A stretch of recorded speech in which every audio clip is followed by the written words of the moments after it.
Albatta kirishdi deganingizdek hamda bugun mushu texam biroz tafsiliy holatda mushu yerim o'tkazgichlar yoki o'zaklar nima uchun buncha muhim degan savolni qo'ysak sizga.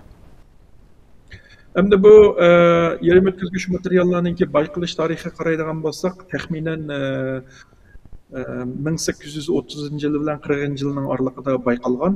Bu boshqa o'tkazgan materiallar yoki o'tkazmaydigan materiallarga qaraganda biroz bayqalish davri keyin bo'ladi.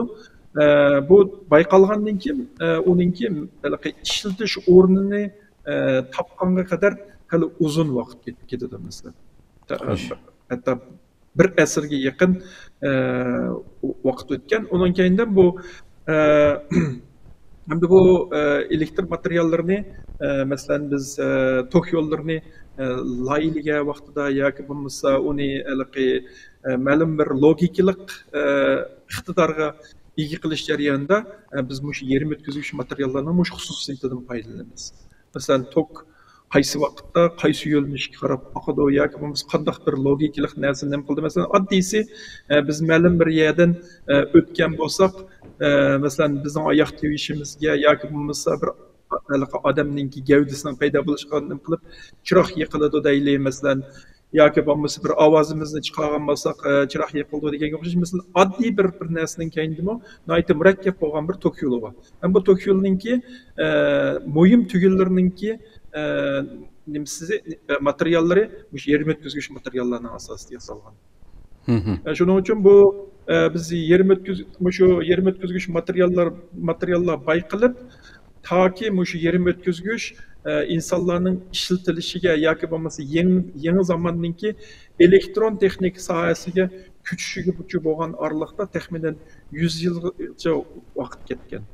Bu texnika mushu yerim o'tkazgich texnikasi mushu hozirgi zamon texnikasiki mushu elektron davridaymiz va yoki undan keyingi vaqtlarda muhim rol o'ynaganligi uchun mush texnikani yerim o'tkazgich texnikasini barliqqa keltirgan bir qancha fizik olimlari tarixda Nobel mukofotiga masalan 1956 yili 3 odamga mushu yerim o'tkazgich texnikasini payqab chiqqanligi uchun uningga nima Nobel mukofoti berildi. Bir rasm bor deyman shu siz hozirlagan birinchi rasm bor. Mushulanda to'g'ri.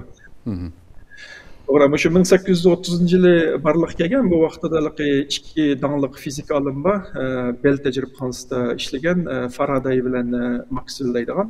Bu ikki olimninki nomi mushu magnit to'lqinlari masalan anan keyindan shu magnitdan tok chiqarish degandek sohalarda nurg'un bo'sish xarakterli nimalarni texnikalarni yoki bo'lmasa bayqashlarni o'ttirib keltirgan. Shundaqla bularmi o'sha yerim o'tkazgich texnikasi, yerim o'tkazgich materialninki bayqilishiga o'ttirib chiqishga asoslangan. Ammo bu ikki fizika olimi Nobel mukofoti 1901 yili yo'l qo'yilganga qadar o'lib ketgan insonlarga Nobel mukofoti berilmaydigan bo'lganligi uchun mukofot berilmagan deb qaraladi. Odatda bu insonlarga amaliyotda Nobel mukofoti berish kerak.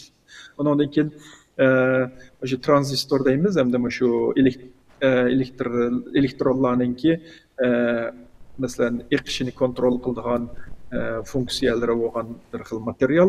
Bu materiallarninki barliq kelishi abay deb o'tgandek 100 yil vaqt ketadi. Bular shu hozirgi zamon elektr texnikasiningki o'tirg'i chiqishiga asoslangan bo'lganligi uchun shu yerda gavdalik shunga ko'rsatgan 3 fizik olimlarga 1956 yili Nobel mukofoti berilgan. Bu rasmdagi 3 rasm shu.